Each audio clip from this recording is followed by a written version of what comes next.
Hey, welcome back to my channel. I'm really excited about today's video because I'm going to be teaching you how to do a headstand. No matter what level you're at, I'm going to show you all different stages of how to get into a headstand and how to modify if you're not quite there yet.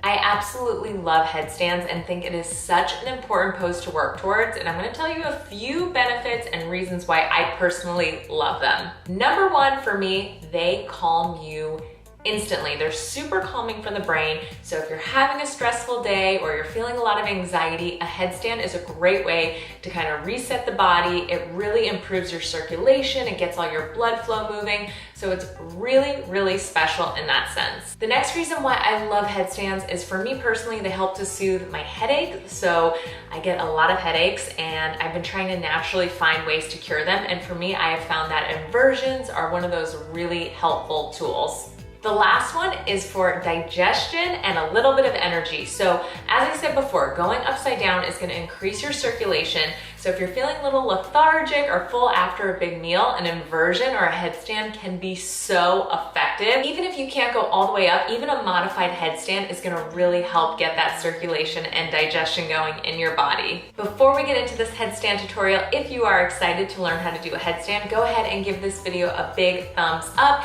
and make sure to hit that subscribe button. I am always sharing great yoga tips here on my channel. All right, let's go ahead and get into it.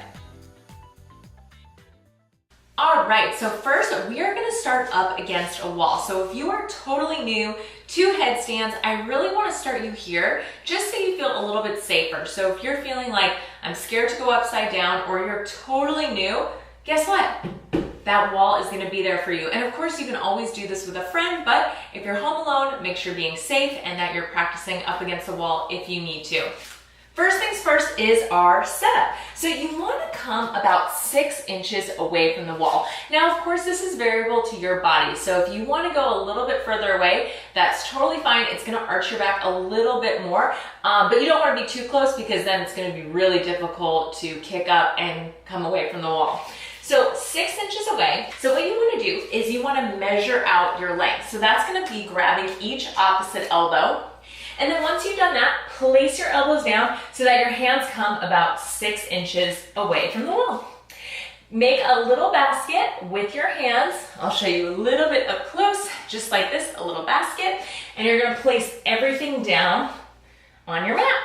Now I want you to go ahead and take your head and place it into that basket you've created. Make sure you are on the top crown part of your head.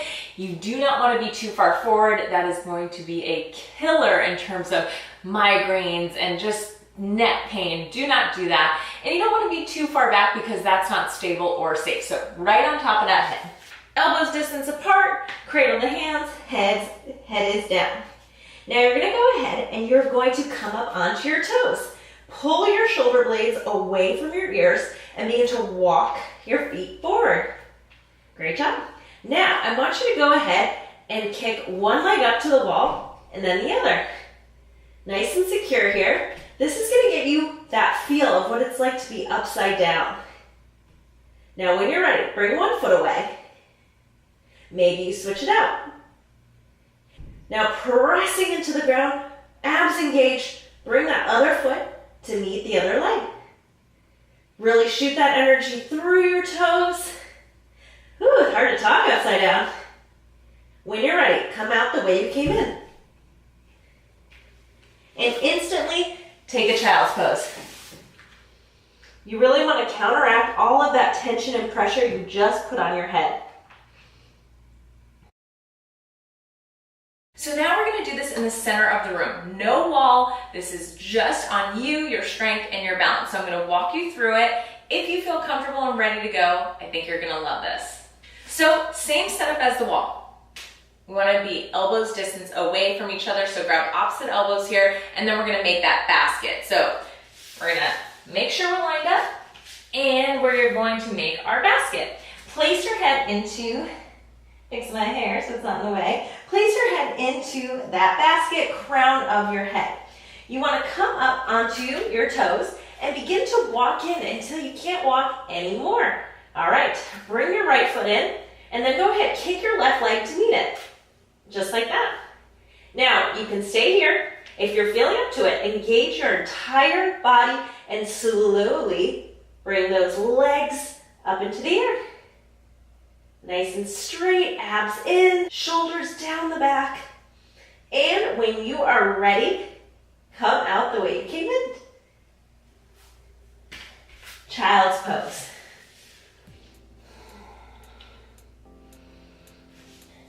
So now I want you to practice it, either up against a wall or in the middle of the room. If this is your first time, do not do it not against the wall, and make sure you have someone in the room present with you. But of course, always do this at your own risk. I don't know personally where you're at in your practice, but these are just tips that help me get into headstands and make me balance. A few more tips that I want to share, because it's a little hard to talk and do the headstand at the same time. I want to give you a few key form tips that I feel like are going to really, really help you. Number one, keep your core engaged the entire time. So you really have to think of the headstand as a full body workout. Imagine you're standing but on your head. So you really want to engage the legs, engage the core, press out energy through your toes. The whole body has to be engaged to help you balance. So if you're not engaging those muscles, most likely you're not going to find your balance. Number two, like I said before, always do a counter pose when you're done with your headstand. So I love to go into a child's pose, let the blood rush back. Just be really mindful here about how you're feeling. And lastly, I know it's a lot to think about, but when you're in your headstand, I really want you to envision pulling your shoulders down your back. So upside down, it would be up your back, but really keep them away from your ears and really root down through your forearms and your hands. That is going to give you a lot of strength and stability to getting into that headstand. I'm gonna go practice a few more headstands. I really hope you enjoyed this tutorial. Make sure you keep practicing and that you stay safe, and I promise you'll get it very soon.